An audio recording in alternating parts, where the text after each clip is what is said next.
Thank you for staying tuned. It is still the conversation here on Lagos Television. Good governance and the protection of human rights remain central to building trust between the government and the people. Questions on accountability, justice, and citizens' access to their fundamental rights. Now, these questions will remain and continue to persist. Today on the conversation, we will examine how governance practices directly impact human rights protection, the responsibilities of the state, and of course the role of civil societies in holding power accountable. Joining us on the conversation this morning is Nelson Ekujimi. He is Executive Director of the Center for Rights and Grassroots Initiative. You're welcome, sir. Thank you. Good morning. Good morning to our viewers. Good morning. Or should I have said Prince Nelson Ekujimi? Okay. Simply Mr. Yeah, all right. It's good to have you here. It's always a delight to have you join us. We're talking about good governance and human rights protection. Let's start with the good governance part. Beyond political slogans, beyond political activities to make people feel happy, what would you define as what exactly is good governance? Well, thank you very much for this opportunity. Good governance connotes governments or those saddled with the responsibility of public trust, being responsible, sensible, and sensitive to the yearnings and aspirations of the populace. When we talk about good governance, you're looking at issues of infrastructures. What are the things that can make life livable for the average citizens? Access to power, access to education, access to health, security, access to recreation, access to welfare for the less privileged or the less, people who are less endowed.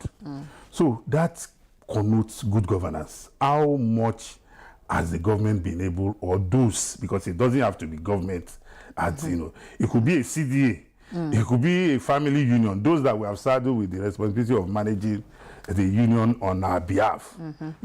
How are they keeping to that trust? And what are the parameters that we have set? What do I need as a citizen? Do I have good roads? Can I move from point A to point B? Can I sleep with both eyes closed? If I fall ill, because I'm a human being, can I access medical facilities? Are they affordable? Are they within my reach? Talking about electricity, for example, you look at that. Talking about education, I want to expand my horizon about the world.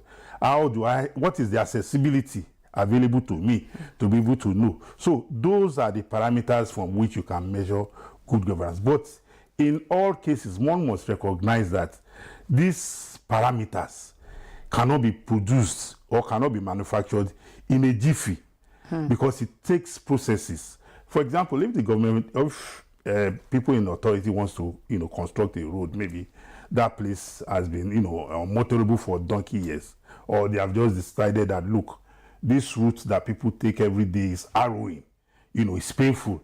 There's a shorter course. And the government decides to do that. You know that to put those things in place requires time. Let me give you as an example. I was born and brought up within the Maitu Apapa Marina axis, And if you know the experience of those of us who come from that environment, in the morning when you get to Maitu bus stop, or you get to Orile Gomu, or Alaba, or Ijora, if you see the traffic of human heads in the morning, the stress we go through to commute from that point to the island, if you want to do it, because the island is the center of business, is the economic nerve center of the country. And look at what the government has done today. The government has provided a blue rail line. In the evening, when you go to the island, you are running to leave the island before 4 or 5 o'clock, before businesses close, because the sea of heads, the vehicles on the road from Akpongbo down to where we came from in the morning, it's harrowing. At times you have to stop in between where we call White Sand, that is before Doi, That's really Gomu bus stop. Then you walk by foot because the traffic would have extended that far, and you want to stay in traffic sweating, like a, Christmas goat, if you permit me to use that word. So look at what the government has done. The government has provided a Blu-ray line. You can sit in the comfort of, of a luxurious coach that will take you from point A to point B, and it has taken away that stress. Yes, yeah. That trauma that can shorten one's lifespan. So those are the parameters, and for the government to have been able to do that, you and I know what it entails. The routes or the system has to be put in place. The train has to be procured, and what have you. Lots of processes. Yes, a lot of. So good governance is about government living up to its responsibility to make life livable for the citizenry. When we talk about governance again, I see it as a two-way thing. You have the governed as the people and those that they have also elected to govern them. Yeah. And so, in your view now, are citizens sufficiently aware of their rights, or ignorance is being exploited? It's a mixed bag of all. Citizens are unaware. There's this famous saying that if you want to hide anything from the black man, Put it in a book. Put it in a book. We don't read, and even when information is at our fingertips, we don't interrogate. Let me give you an example. One of the comrades, because he knows I deal with facts, I'm a realist. I don't pander to sentiments, even if I'm standing alone. Came to me and said, the government promised 24 hours electricity. The government has been unable to live up to it. I said, for heaven's sake, I expect you to be learned than this, educated.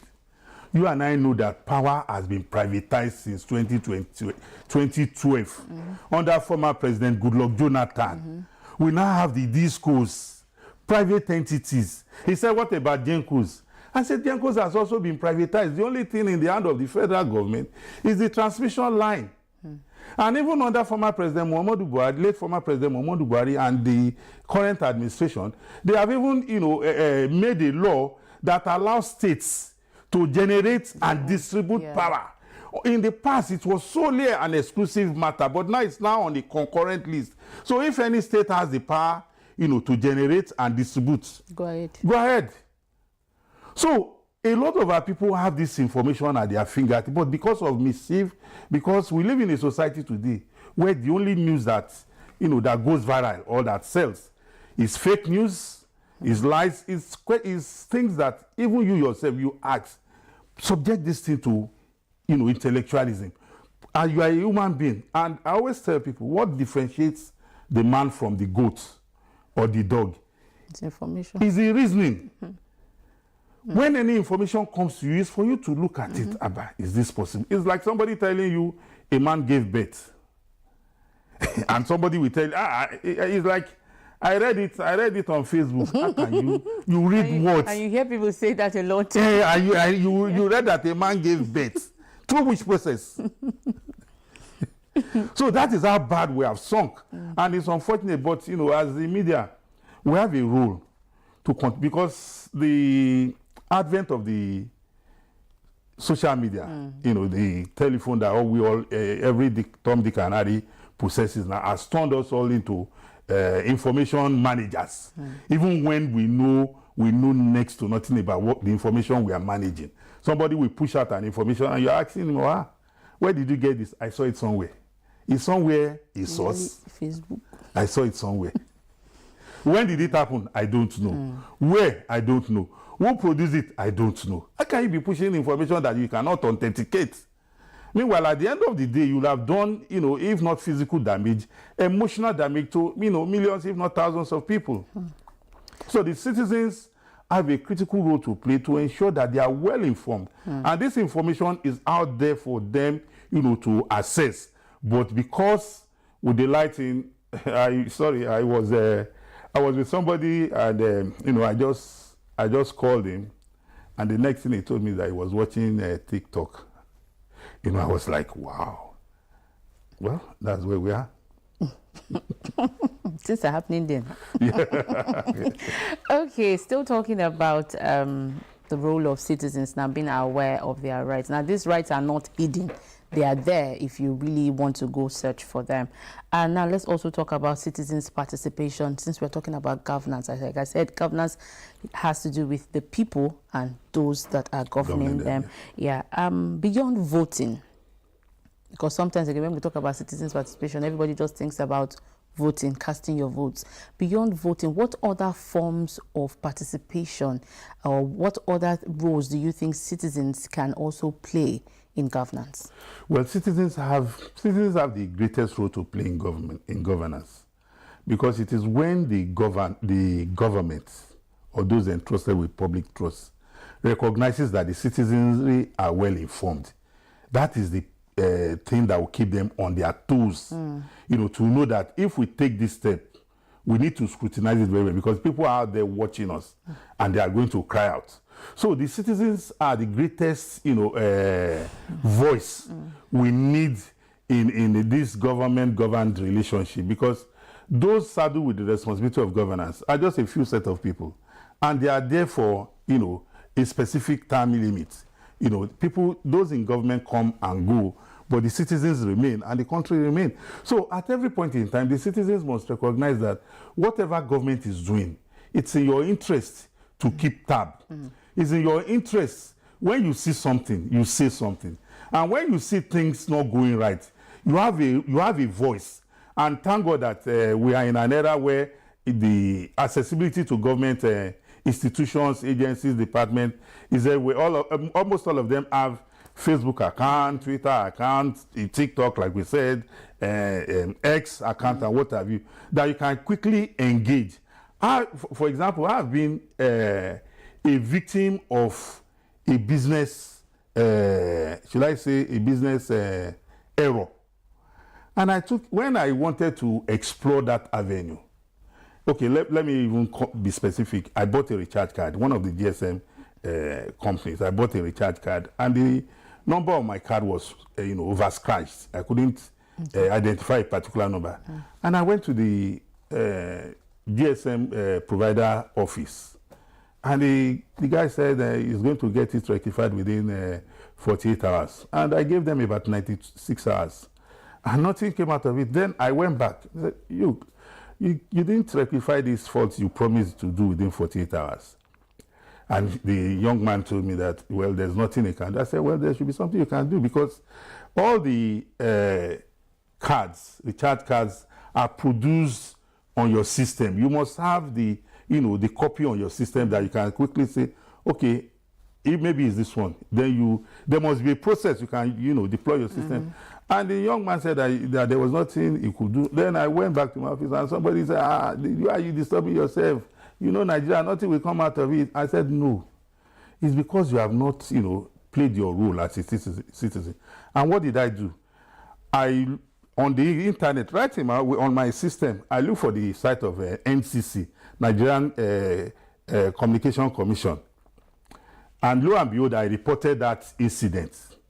And about a week later, somebody from the office of the GSM telecommunication provider called me and said I reported them to NCC, that I should please, when will I be available? Which of the offices is closest to me that I can come? I said, please, I'm not available. He started pleading with me that, please, MCC is going to, pull the full weight of the law on them. And I gave them a date, and I went there. The regional manager came, they started apologizing profusely. And I bought a card of 500 naira, and they were asking me, what do you want? How can we compensate you to make you go and tell our regulator that we have done well, And at the end of the day, I was giving a lot of goodies. Oh, wow. And the managers and, the regional head of the organization said, please, when next you have any issue with us, don't report us. Please come and report to our office. And after the issue, I reported back to NCC that problem I notified you has been resolved to my satisfaction, So when citizens don't engage the government, and you say, Nigeria happened to you, which Nigeria has been happening to me, and I'm grateful for it. It's happening to me in the good side because my mindset, my thinking about Nigeria is that I want a Nigeria that will be better than, I was giving birth to, that my fathers, bequeathed to us. So the citizens must recognize that they have a role to play. You should not run with, rumor mills, gossip. When you have challenges, there are institutions, there are agencies you can access. And I'm sure, I might not be speaking for all of them because I don't have the authority to do that. But I know, like we say, dare to try, dare to win. If you don't make an effort, you won't know whether this thing will come out successful or otherwise. Beautiful illustration there that you shared. And thank God you got your answer. Okay, still talking about governance. Let's away from the federal state, let's look at the local government and the councillors. Yeah. Now, that's grassroots governance. Do you think that people really understand why these people are in these offices? Do you think that they really understand what they should do, their roles and their responsibilities to the people, especially the councillors? Let's even leave the chairman away. Well, I must be honest with you. If there's a system of government that has been bastardized for decades, it's the local government administration. Let us be honest with ourselves. It took the intervention of the federal government under President Bola Ahmed Tinubu to rescue them from the clutches of the states. So if the citizenry are not yet in sync with the expectations that they should demand from the local government, I think the citizenry have a little part of the blame. Because right now, through the federal government, under President Bola Ahmed Tinubu, the local government now have autonomy. It is in this country, you and I are, that before the last administration, and before this government, the last administration of late President Muhammadu Buhari made that attempt, but didn't succeed. It was a good one, And that's why my analogy of what I said earlier on, dare to try, dare to win. What late President Muhammadu Buhari tried and failed, President Bola Ahmed Tinubu did it, and he succeeded. The level of bastardization of the local government administration by the states, is monumental. All over the country today, when elections is to be conducted into the offices of a governor, it's a 4-year tenure, whether in Sokoto State, Abia State, Lagos State, or your state or whatever. But if you look at the local government administration that had been bastardized by the states, some states it's 4 years, some will say 3, some will say 2. It's not uniform. It's not uniform, which is also in sync with the tenets of true federalism. Run your business the way you want it, but it must be in consonance with the provisions of the law.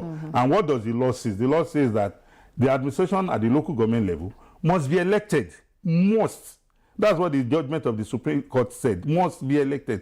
So if the citizenry are not in sync with the expectations that they should get from the local government, it's because of the years of neglect, years of misrule at the local government level, years of lack of transparency and accountability. In the past, when local government gets their funds, we don't know how much they get from the federal allocation, not to talk of the IGR. But today, the Ministry of Finance monthly publishes what everybody. So, gradually, we'll wake up to our responsibility. But as it is now, we need a lot of advocacy to waking up, Nigerians from the slumber that, look, the closest government to you is your local government. Yeah. And they are the ones that can make the greatest impact on your lives and livelihood. So it is important, but because of where we are coming from, I don't want us to walk or run before we crawl. It will be like putting the card. Yes, we should do things, procedurally. Yeah, should go through the process. So the local government today, gradually, Nigerians are beginning to wake up, and some of us are also becoming advocates of holding them accountable, in sensitizing the people. That look, Mr. Local Government Chairman, your responsibility is not to collect allocation at the end of the month and tell me you have built roads. My security is in your hands because you are the chief security officer of my local government.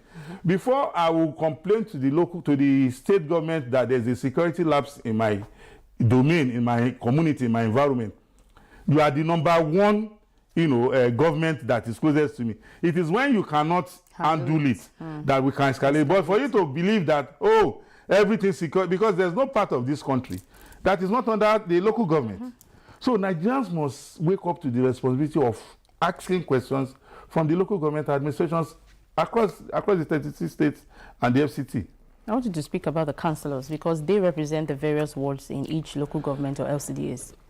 Yes, the councillors are also a part of the local government administration, and a lot of us, if you ask me, some of the councillors that are in office today, we don't even know them. But they were elected now. They were, yes. One thing I always tell people that I don't grandstand. When I'm voting across my party lines, irrespective of who the party has presented. That is what normally happens to a lot of us. That look, my loyalty is to my political party. Some persons will go to the polls and say, okay, I'm voting for this candidate. This candidate, I've not seen him. I don't trust his capability. So it is for us to, as citizens, as residents, to source out, to fish out our councillors and make them realize that, look, at every quarter or mid-yearly or yearly, you need to come and render account of stewardship because you are representing us. If there's anything that is happening in my local government, every time we run to the local government chairman, ordinarily you are supposed to be the window through which we assess the local government chairman. But because you are nowhere to be found, we don't even know, we don't feel your impact. But I must confess to you, I've seen the impact of some of these councillors in some local governments through communication channels. Okay. Yes. But where I live, for example, I have not seen the impact of my own councillor. I don't even know him. But the only person I know that I can interact with is the local government chairman, which will not be so.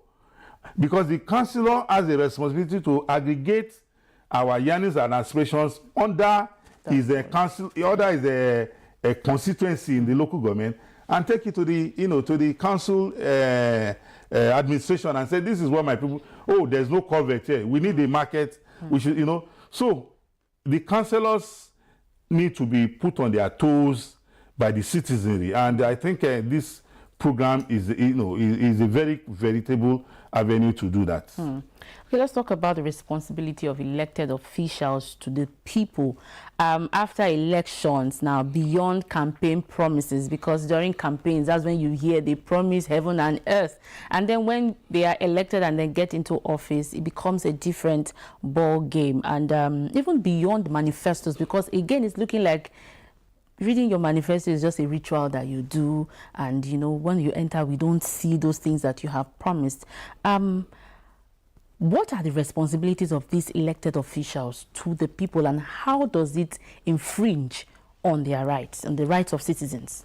Well, the responsibilities of the elected officials depends on the constitutional mandates entrusted in them. If you are elected as a governor, I'm sure you are aware, the powers of the governor are defined in the Constitution. The governor cannot usurp the responsibility of a local government. Neither can he step into rules assigned by the Constitution to the president. So when you are talking about the elected... What about that of Oyo State? Oyo State? What do you mean by Oyo State? The Governor Makinde usurping the power of the local government chairman. Immediately the federal government went to court over the local government administration seeking financial autonomy for local government.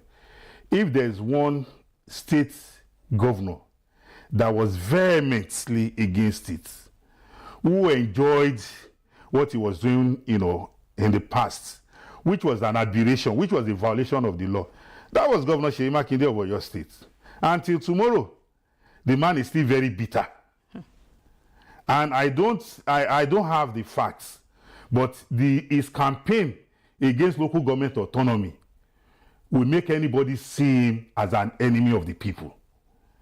Because as a state government, you have your own rule under the Constitution. You are not the one that wrote the Constitution. And the local government also have their own roles to play. You are to complement whatever you are doing at the state level.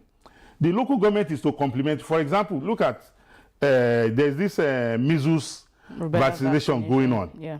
Imagine if there was no local government. How will the state be able to manage it? Because the local government knows all the crannies. The local government is the one relating with the market woman, the youths, you know, the CDAs. We know ourselves in our communities. Even when we are going to vote, we know those of us that are always voting. When we see a new person, we'll be looking at him that this one has not voted before. Where is he? Somebody will not say he saw his name on the board, because we do our things like a community, like a family. So the states, elected officials, we must at every point in time recognize that their roles are defined by the Constitution. Somebody cannot take up a role not assigned to him or her. For example, when there was this, when there was the incident in Bodija that has become an albatross on the neck of Governor Seyi Makinde, the federal government could not have intervened without passing through the states. Even though if the state had said we have 500 list of victims, if the federal government want to donate any materials, it will come through through the state agency, because the state agency is the one that will compile, and monitor the process. The federal government can only oversee. So, elected officials or appointed officials have rules defined by the Constitution and their office. For example, if you are talking about the Ministry of Works and the Commissioner for Works, maybe in Lagos State, or the Commissioner for Information, you and I know that the Commissioner for Information will only speak on information management with regards to issues on transportation, for example. He cannot speak on the nitty-gritty of how they are designing a road in the Ministry of Works or Transportation. He can only say the Ministry of Transportation is going to shut down XY road for rehabilitation. And they are the ones that will, because they have experts in those in ministries or department agencies. They are the ones that will feed him with the right information to disseminate to the people. So the elected or appointed government officials' rules are clearly defined. It will not be fair to expect somebody in the Ministry of Works or in the Ministry of Justice to be speaking on issues regarding to health, because that is outside his or her jurisdiction. So at every point in time, people saddle with public trust in offices, either elected or appointed. Their roles are defined by the Constitution and the particular portfolio assigned to them. Let's talk about the judiciary now. We can't have this conversation when we're talking about human rights and not talk about the judiciary. How well do you see the judiciary acting in safeguarding the rights of the human rights, and how independent is the judiciary in this practice? Well, with regards to human rights, the judiciary as an institution, I would say with all sense of responsibility, the judiciary has been up and doing. They have discharged their responsibilities diligently and excellently. Even though we recognize that in every 12 disciples, there might be a Judas. We don't expect the judiciary to be peopled by saints. I want to believe strongly that saints only exist in heaven. I've not been there. But I know for sure that as a judicial officer, you are a priest in the temple of justice. And you know that as a priest, you are bound by your oath. And at every point in time, that oath is your guiding principle. So our judiciary, with regards to safeguarding rights, have done tremendously well. But sadly, a lot of us run with the narratives from the naysayers that the only time they see the judiciary as doing well is when judiciary, gives decision or gives judgment that aligns, with their tendencies. Why do I say this? For example, when late former President Muhammadu Buhari took the issue of made an executive order, executive order 10 on was it local government autonomy, if you remember. Some of the members of the legislature queried it, and some interest went to court. And it is only this because they will tell you, the judiciary is a rubber stamp. and the judiciary nullified it. That was an executive order by the President of the Federal Republic of Nigeria. The judiciary nullified it because that is the role of the judiciary. The judiciary said that action by late President Muhammadu Buhari was not in sync with the provisions of the Constitution of Nigeria, and it became a nullity. Look at the issue of Naira redesign. While a lot of, in 2022, while a lot of us were crying left and right, some governors, went to court. And the Supreme Court also gave judgment against the federal government on it. So and when people see these things, they don't give thumbs up. But when the judiciary now interprets the law the way it has always done, and they are on this other side of the divide, oh, the judiciary has been compromised. Oh, this and that. So the judiciary, as far as I'm concerned, is a place for serious business. It's not a place where you go and grandstand. When you go to the courts, you go with your facts, because the judiciary, if you look at that woman, the emblem of the judiciary, the woman is blindfolded. He does not know whether you are white or red, you are short, you are handicapped or not. He's going to give justice to you blindfolded. That look, I will give justice according to what is presented before me. You don't go to court with facts, with evidence to substantiate your position, and you are weeping. The judiciary does not call it to sentiments. The judiciary said any matter brought before the court must be convinced beyond reasonable doubt. If the court is not convinced beyond reasonable doubt, the court will throw out your case. It's not that the court is weak. The role of the judiciary, if anybody understands it, is to interpret the Constitution. Because the judiciary is there to mediate between government and government, and between government and citizens or groups. The judiciary is therefore to dispense justice. But there's another thing that is worrying, that I find worrisome, because it's becoming, or it's looking like a trend in this day. People don't uphold the judgments given by the courts of law now. You'd just say, let's take for instance, the case of the financial autonomy of local governments. Has this really been implemented? Well, the judgments of the courts, there are institutions for the enforcement of their judgments. And if you remember, the court said no administration that is unelected must receive federal allocation. Today, the local government administrations in Osun State have been cut off that allocation because of the judgment of the courts. So when you say people don't abide by that judgment, I disagree. When that judgment was given, like we always say, law was made for man and not man for law. When that judgment was given, the federal government constituted a committee to see to the harmonization and implementation of that judgment, so that there will not be chaos. We are talking about human beings. Even though the judgment has been given, you can say that judgment, okay, can we say we can put that judgment into action in the next 6 months? Everybody go and tidy up your homes after 6 months, because we are all human beings. It's just like when somebody, if you are a tenant, for example, and maybe you are owing rents, and your landlord now decides to take you to court.